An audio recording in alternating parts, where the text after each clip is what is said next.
अभी तक तो आप सभी लोगों को पता चल ही गया होगा कि स्टारलिंक के बाद जियो ने भारत में अपनी सैटेलाइट इंटरनेट सर्विस जियो स्पेस फाइबर को शुरू कर दिया है। अमेरिका, यूरोप और चीन के बाद अब भारत ने भी खुद की सैटेलाइट इंटरनेट सर्विस स्टार्ट कर दी है। लेकिन यहाँ सवाल ये उठता है कि अमेरिका, यूरोप और चीन जैसे देश जहाँ पर फाइबर के माध्यम से 10 GB पर सेकेंड तक की high speed internet service available है, वहाँ ये सभी देश सैटेलाइट इंटरनेट के पीछे क्यों भाग रहे हैं और हमारे भारत जैसे देश के लिए सैटेलाइट इंटरनेट सर्विस इतनी ज़रूरी क्यों है। लेकिन हम में से यहाँ कुछ ऐसे लोग भी हो सकते हैं जिन्हें हो सकता है कि इन सर्विसेज के बारे में पता न हो, तो इसलिए हम सबसे पहले शॉर्ट में ये जान लेते हैं कि आखिर ये सैटेलाइट इंटरनेट सर्विस है क्या। तो नमस्ते, मैं हूँ योगी दीप और आप देख रहे हैं क्रिएटिव क्लिक। तो देखिए, सैटेलाइट इंटरनेट से हमें सीधे अंतरिक्ष से इंटरनेट कनेक्टिविटी मिलती है। इसके लिए हमें किसी भी तार वगैरह या टावर की ज़रूरत नहीं होती है। इसके लिए हमें सिंपल एक मॉडेम चाहिए और एक छोटा सा रिसीवर एंटीना चाहिए, जिसे बस आपको खुले आसमान के नीचे रखना होगा। चाहे आपके आसपास कोई टावर या नेटवर्क हो या ना हो, कोई फ़र्क नहीं पड़ता है। आप सैटेलाइट इंटरनेट के माध्यम से हाई स्पीड इंटरनेट का उपयोग कर पाएंगे। सैटेलाइट इंटरनेट ठीक सैटेलाइट टीवी की तरह काम करता है। उदाहरण के लिए आप सभी ने घरों में DTH या डिश टीवी देखा होगा। सैटेलाइट इंटरनेट धरती की कक्षा में स्थापित सैटेलाइट के माध्यम से हमें वायरलेस इंटरनेट प्रदान करता है और सैटेलाइट को इंटरनेट कनेक्शन धरती पर स्थित बड़े बड़े एंटीना के माध्यम से मिलता है।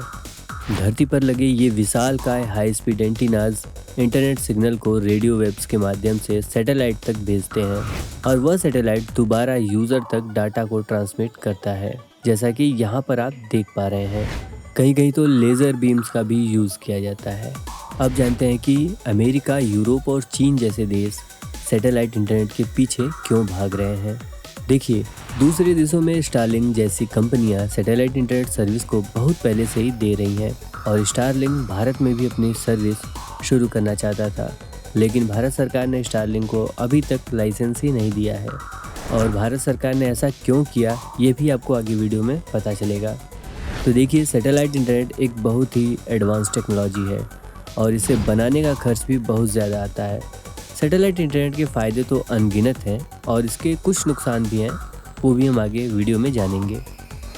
लेकिन इतनी एडवांस टेक्नोलॉजी होने के बाद भी इसके यूज़र बहुत कम हैं और यही कारण है कि इस क्षेत्र में आगे बढ़ने वाली नई कंपनियों को आर्थिक समस्याओं के साथ साथ कई सारी अन्य समस्याओं का भी सामना करना पड़ रहा है, क्योंकि किसी भी प्रकार की टेक्नोलॉजी को और एडवांस बनाने के लिए ढेर सारे यूज़र्स की आवश्यकता होती है और इंटरनेट यूज़र्स के मामले में भारत वर्तमान में पूरी दुनिया में दूसरे नंबर पे आता है और वो दिन दूर नहीं कि जब इंटरनेट यूज़र्स के मामले में भारत पहले नंबर पे आ जाएगा। यही कारण है कि पूरी दुनिया भारत के सैटेलाइट इंटरनेट मार्केट को कैप्चर करना चाहती हैं। इसी बहाने कंपनियां अपने इंटरनेट को आसानी से टेस्ट भी कर पाएंगी। देखिए, विदेशों में यदि 1 घंटे के लिए भी इंटरनेट बंद हो जाए तो वहाँ के लोग कोहराम मचा देते हैं। वहाँ के लोग तुरंत ही अपने नेटवर्क प्रोवाइडर को ही बदल देते हैं। लेकिन यहाँ हमारे पास केवल 1 या 2 ही विकल्प होते हैं, जिस कारण हम ज़्यादा कुछ नहीं कर पाते और यह बात विदेशी कंपनियाँ अच्छे से जानती हैं। इसलिए उन्हें टेस्टिंग करने के लिए हम जैसे फ्री विक्टिम मिल जाएंगे, जो पैसे भी देंगे और उनके टेस्टिंग में उनकी मदद भी करेंगे। लेकिन ये तो एक कारण हुआ कि पूरी दुनिया भर की बड़ी बड़ी कंपनियां भारत में अपने सैटेलाइट इंटरनेट सर्विस को लॉन्च करना चाहती हैं। लेकिन आगे वीडियो में मैं आपको कुछ ऐसे डार्क सीक्रेट्स भी बताऊंगा कि क्यों पूरी दुनिया नहीं चाहती है कि हम स्वयं के सैटेलाइट इंटरनेट टेक्नोलॉजी को बना पाएँ। तो देखिए, यहाँ सैटेलाइट आधारित इंटरनेट सर्विस में ब्रॉडबैंड की तरह केबल बिछाने की ज़रूरत नहीं पड़ती है, जिस कारण यह हर प्रकार के क्षेत्र में प्रयोग किया जा सकता है। सैटेलाइट इंटरनेट को ऐसे क्षेत्रों में भी आसानी से यूज़ किया जा सकता है जहां पर फाइबर केबल बिछाना बहुत ही मुश्किल होता है। फाइबर केबल के साथ कई सारी समस्याएं भी होती हैं। एक तो इसे बिछाना बहुत ही मुश्किल और बहुत महंगा होता है और दूसरी चीज़, यदि कभी फाइबर का तार टूट जाए या कट जाए तो सारा इंटरनेट बंद हो जाता है। वहीं सैटेलाइट इंटरनेट में ऐसी कोई भी समस्या नहीं होती है। इसका एक और फ़ायदा है कि आप इसे कहीं भी ले जाकर यूज़ कर सकते हैं। चाहे सैटेलाइट इंटरनेट कनेक्शन आपने शहर में लिया हो, अगर आप अपने गांव में जा रहे हैं तो आप इसे अपने गांव में भी यूज़ कर पाएंगे। हाँ, सैटेलाइट इंटरनेट में कुछ कमियाँ भी होती हैं, उन्हें भी हम जान लेते हैं। तो देखिए, सैटेलाइट इंटरनेट नॉर्मल इंटरनेट के मुकाबले थोड़ा महंगा होता है। लेकिन भारत अगर खुद का सैटेलाइट इंटरनेट लॉन्च करे तो ये सस्ता ही रहेगा। दूसरी चीज़ कि इसमें लेटेंसी की बहुत समस्याएं होती हैं। जो लोग गेम खेलते होंगे, गेमिंग करते हैं, उन्हें लेटेंसी और पिंग के बारे में पता होगा।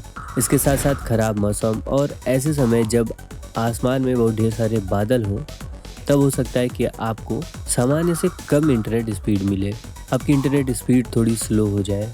अब यहाँ सबसे बड़ा सवाल ये आता है कि भारत जैसे देश के लिए सैटेलाइट इंटरनेट सर्विस इतनी ज़रूरी क्यों है।